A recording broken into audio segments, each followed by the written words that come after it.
Welcome to Ace Garage. Today I'm going to do some basic maintenance of this old Audi A2.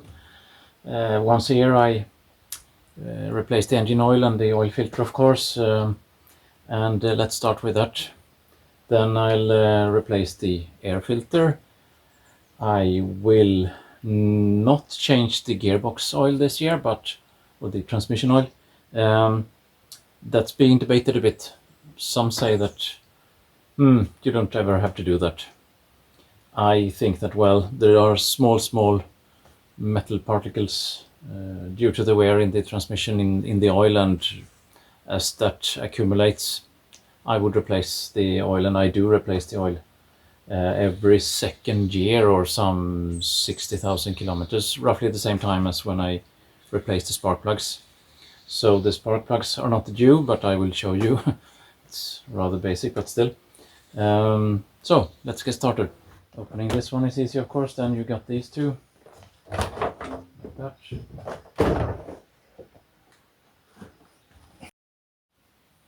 So the bonnet is on some soft grass over there. Now, to be able to do almost any work, one has to take away this plastic aerodynamic cover under the engine, and a bunch of Torx screws and some 10mm nuts in the wheel arches.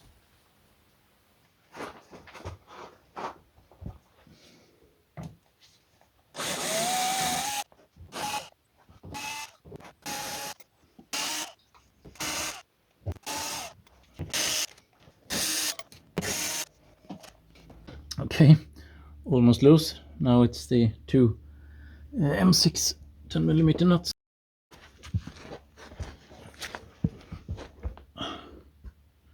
Yep, there it is. So one on this side and one on the other side. Just a little spray of some thin oil first.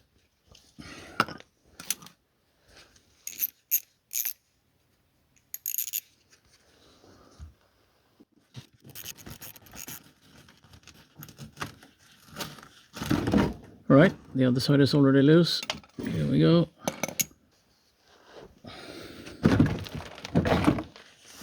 There it is. Oily and dirty. So you might wonder, why is there a steel wire here? Well, I had an issue with the old oil plug, or let's say like this, the oil pan. Is it called that? Sump pan, whatever. It's aluminium, of course, and you might destroy the threads here after many oil changes, and that happened to me. And then what to do then? Well, I had no other choice. I had to put quite a bit of sealant, engine sealant, on the lower area of the threads and on the washer and so on. And I put it in, and then it just stayed there. But before I did that, I made a little hole through it. So there's a hole through the head, and I put this steel wire around the oil dip, whatever you call it, oil lever check pin. And then I kind of secured it so any vibration or whatever would not rotate it out of position, and it worked for a year. But then suddenly I found this thing, a cutting tool to make the threads M15 let me think now, M15 by 1.5. The original thread is 14 by 1.5, I think. Let's see here. Is it 1.5? Does it say?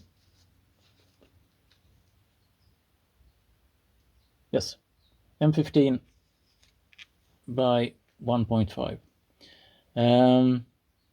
And that saved me. Together with this thing, there were new plugs, so on, so I was very happy. But then I just kept this lock wire in position. There.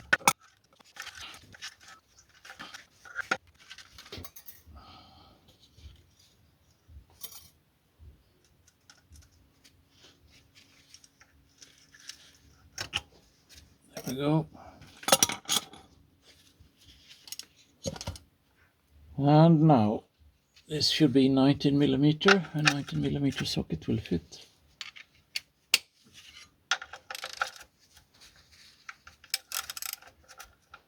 Counterclockwise, of course. Whoops, that's not much of a torque. Some newspapers.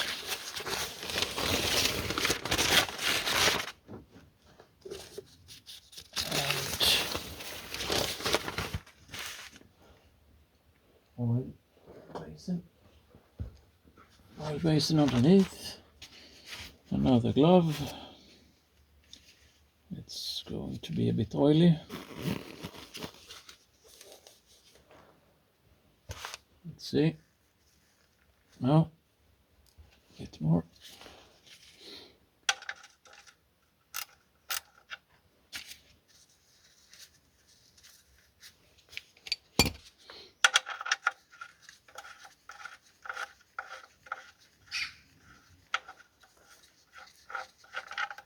There we go.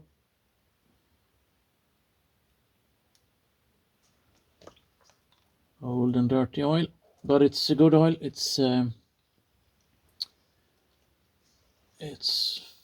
5W30, fully synthetic, up to the standard of the oil that you can read in the owner's manual.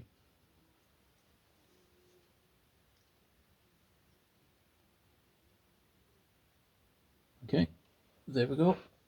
Better get some paper. Now, the oil filter sits down here. It's a bit of a funny design where there is a, what is it, 20, no, it's even 30mm, 30mm socket. Now, let's see here. Yeah, this is not easy. It's not easy to show you where the oil filter is, but down there you see the hexagonal head of the oil filter. This weird axis of the oil filter is probably the reason for it having that head. So I'll have to take the camera away to get access. Now I will move the oil pan a bit. It's not dripping there, but there will be drops coming from the oil filter. So with some paper under the engine, I have tried to protect the ground a bit and absorb whatever I spill. So, and the axis is rubbish, but it's coming. Maybe there are better tools around, but this is what I've been using.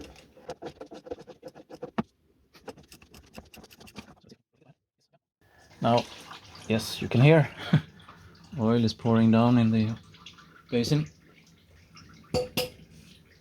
Now, another tricky thing is, of course, to get it up.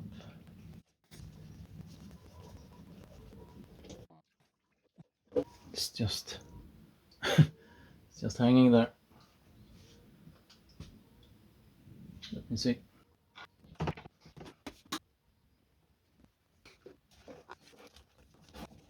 There we go. An old and dirty oil filter. Yeah, one thing. I've once I got an issue with the old oil filter and I didn't even notice. The sealing ring wasn't on the filter and I didn't notice because that has never happened before for me. But the oil sealing ring was on the block of the engine, and then I put in the new filter with double seals, and then the seal on the block broke. So when I started, and I couldn't really feel that because it felt like I was tightening to a normal torque. One just tightened these by hand as much as one can. And then as I started the engine, whoa, there was oil dripping out underneath. And I thought it was the oil plug because I had just done that fix. No, it wasn't. It was that seal. So I just had to take things down again and take off the oil filter and take away the seal and then put things back again, and then it was fine. Anyhow, so little heads up, make sure that the seal has is still on the filter. Now well, there are also good instructions on what to do. Contact and 3/4 of a turn, they say. Yeah, that's typically as much as you can tighten it with your hands.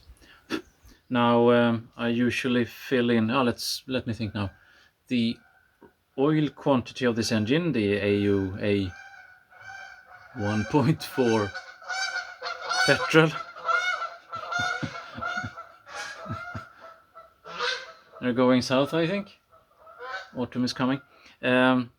So the oil volume, yeah, 3 liters on this 1.4 petrol, 3.2 when you change this, and of course you change the oil filter at the same time. I can't see any reason why not to do that. So I try to get some 0.2 liters or something like that into the oil filter. Of course I will spill a bit, but it doesn't matter. And the engine will get its oil pressure or reach its oil pressure a bit quicker.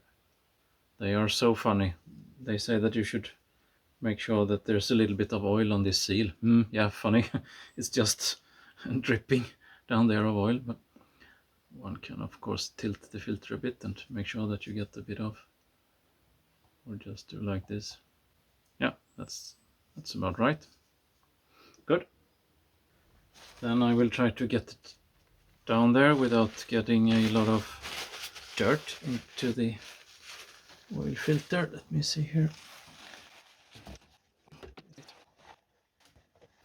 And then turning it into the block without getting paper in the way. I have to get the paper away first. There it stands. Good. There we go. Now it's horizontal. Just have to find the thread, and I'm losing a bit of oil, but that's no problem. There we go. I found the threads. Let me see here. On some earlier filter I saw a torque setting on the filter by like some 20 Newton meters, but they have removed that. So let me see. Now there I have contact. And 3/4, yeah, very funny. Let's see if I could measure that. It's a bit oily also. It's not super easy to reach those 3/4 of a turn because my hand is so weird. I will get the torque wrench.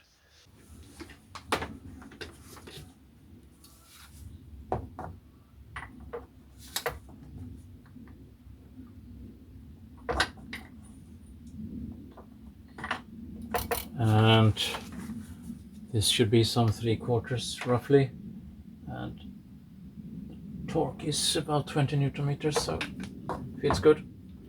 That filter will not come loose just like that. Then it's time to look underneath and get the oil plug in position. And the oil, I will take it to a, what do you say, disposal central. I have a large container of old motor oil in the garage, and every now and then I take it to the recycling area, disposal center. And the old oil filter. Then a new copper washer. There are plenty here.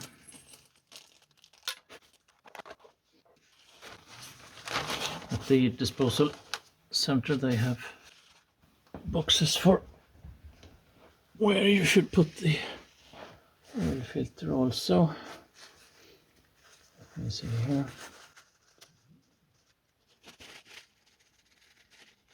Oil dripping here and there. There's the old washer. And the new one. Yeah, if you think the exhaust pipe looks tidy, I replaced it at, what was it, 480,000 kilometers, I think. There we go. Wow, it's a bit of a mess. Now the torque setting for this one, at least when it was 14, M14 was 30 Newton meters. No, 30, not 13, 30. Now I'm a bit old-fashioned in a way. I want to feel what I'm doing also, so I will do this by hand first. But I will not pull like this, because then I will be too strong and destroy the threads, and I do not have a an M16 or something like that. I wonder if I should tighten this with as much as 30 when I have repaired threads. That feels right. Yeah, it shouldn't be more than that. And I have this thing, since I am not fully relying on this repair kit. But don't let me bore you with this. I will just put this thing in place.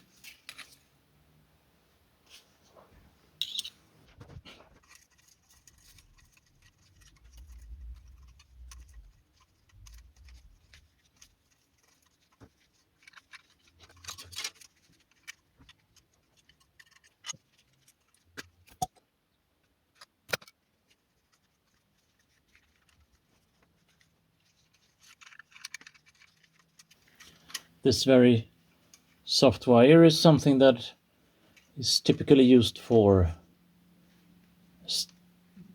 putting together steel bars or iron bars in concrete.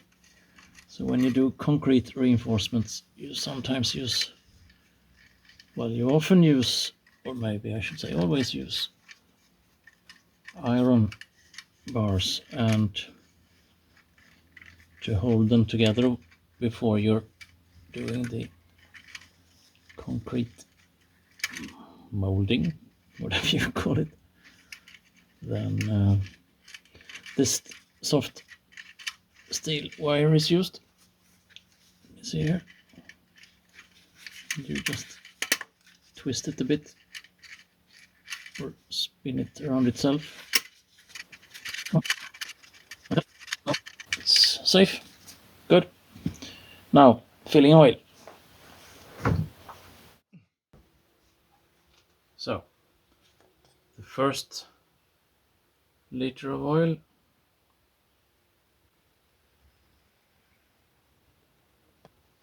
and the second liter of oil,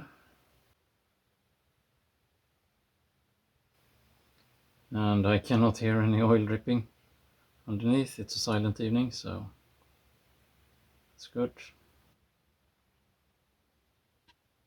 And one more, and the third.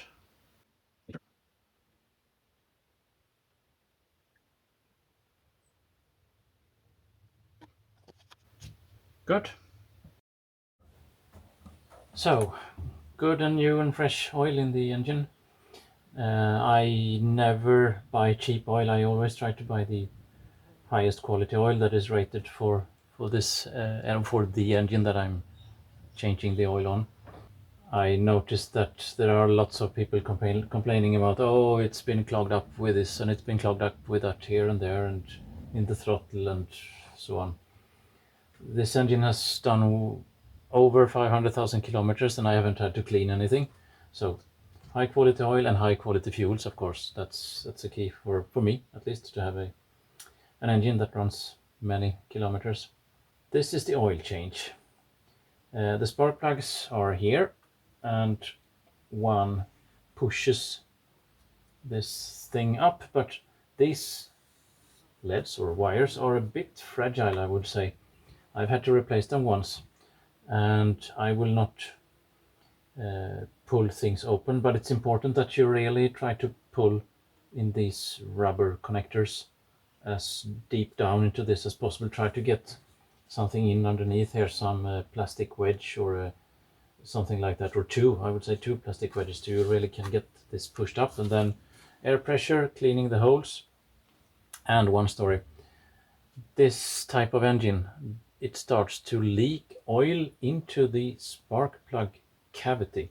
So when you have taken away this and then you pull the connector up, then it could very well be oily, especially this one, and maybe that one also, I don't remember exactly. But around some 300 to 350,000 kilometers, the sealing between the camshaft housing and the cylinder head starts to leak. And it's not a big deal, but of course you don't want this to be flooded with oil. So when I found that at that mileage, so when I did that, I did it when I had to do the timing belt.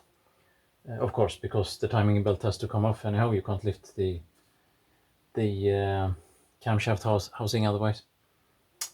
Now all is fine up here, but I promised you to replace the air filter also and show you the gearbox oil change. But it's getting dark. Everything takes twice the time when you're on camera. Anyhow, let's see if I can get this thing in order. So the air filter, the air filter sits, what shall I say, in front of the right front wheel. And there are 2 small 7mm socket screws. It's just threaded into plastics, but let me see here.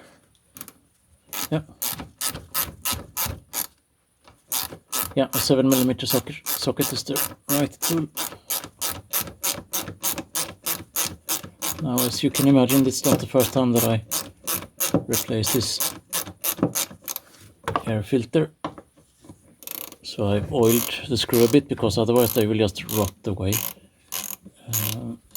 So I can really advise you to oil the screws a bit when installing this. Let's see, as far as I can recall, it's a bit of a tight fit to get everything out and in position. There's a little hinge. Yeah, that's right, there's a little hinge here. Now, how often should one change the air filter? Good question. I don't really know, but if you drive a lot, maybe every second year or so. And there's the nut that's flown into the air filter housing. Now, it's a long cartridge and it sits with its friction only, so it should be possible to just pull it down carefully. Let me see, and there we go. And it's a tight fit. I have to bend that thing away a bit. There we go. Well, a bit dusty, but not the worst that I've seen. Yeah, anyhow, I have a new one. Just a second. Let me see, here it is.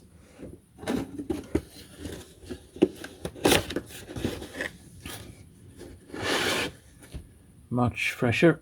Now, let's see if I can get it in here without damaging something.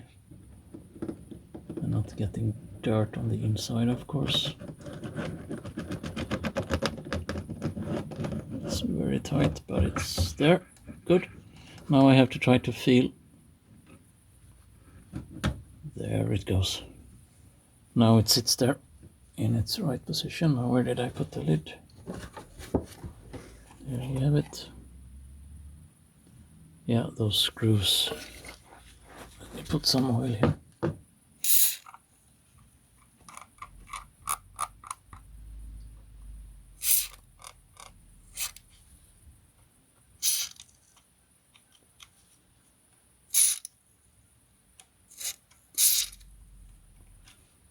Just so, some corrosion protection.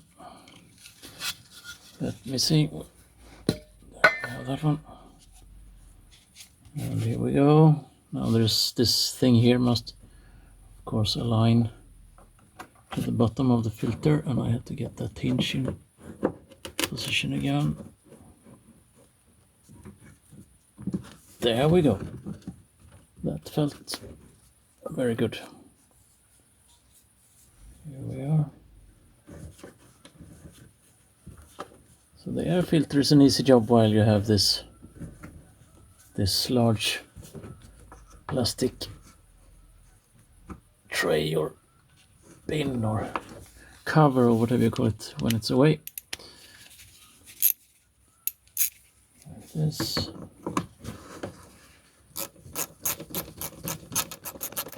Oh. Plastic threads. Careful. Okay. Everything is spot on, no gap, everything is sitting as it should. The tongue is in its pocket or hinge or whatever you should call it. Very good. So that was a new air filter also. Perfect. Here's the plug, the drain, oil drain plug or transmission oil drain plug. It's a 17 millimeter hexagonal internal thing. So I didn't have that when the first time I wanted to drain. I didn't have that, so I just made this little thing, a screw, 17 millimeter head, and 2 nuts, also 17 millimeter, and they fit into a bit of welding, and then they fit into this 17 millimeter socket, and it fits like this, and then an extension, and then just untighten and let it drain. But the car must be level, because when you fill, you must make sure that everything is level, otherwise you will not be able to fill the right volume in this transmission. Now, where's the filler plug? Just a second, it's on the other side and a bit more upwards, of course. Sits a bit higher up. Now, I changed the transmission oil last summer, so this summer it's not due. I do it every second year if I drive a lot, or maybe every third year if I don't drive so much. Now it's been Corona time, so maybe it will not happen next summer too, maybe in 2 years from now. Anyhow, filling. So there is the filler, same dimension, same type of plug. As you can see, I've been there cleaning it up before I was filling last time I made this change. So one just unscrews and inserts, and cleans first, unscrews and inserts the end of a long hose that I have. So I have a long hose, maybe 1.5 meters or something, plastic hose, extremely clean, of course, not used for anything else than transmission oil. And then I have a funnel, and I cover the end so it doesn't collect any dirt as it's being pushed down here from up above in the engine bay area. And then I have insert it and take away the paper, of course, first. And then I insert it, and then I fill 1.9 liters of transmission oil, it should be. If you can't fill 1.9 liters, then the car isn't level enough. So there isn't that much to it. But you need to be extremely clean. Getting a little bit of sand into the gearbox, well, then you'd better not mess around with this. So that's that on transmission oil. And again, I buy the most expensive and recommended oil for this transmission, of course. Well, that was a little short information about transmission oil change also. Now, like this under the car, I will say goodbye from Hoyes Garage today. It's gotten dark, and I will not bore you with how to put on this cover again. It's kind of just the opposite of how to remove it. Easy thing. Then as one makes a service, it's always good to see if there's something weird, and I could find this. The pump for the washer fluid seems to be ending its life quite soon. Anyhow, that's all from Hoyes Garage. Kind of upside down. Bye for now.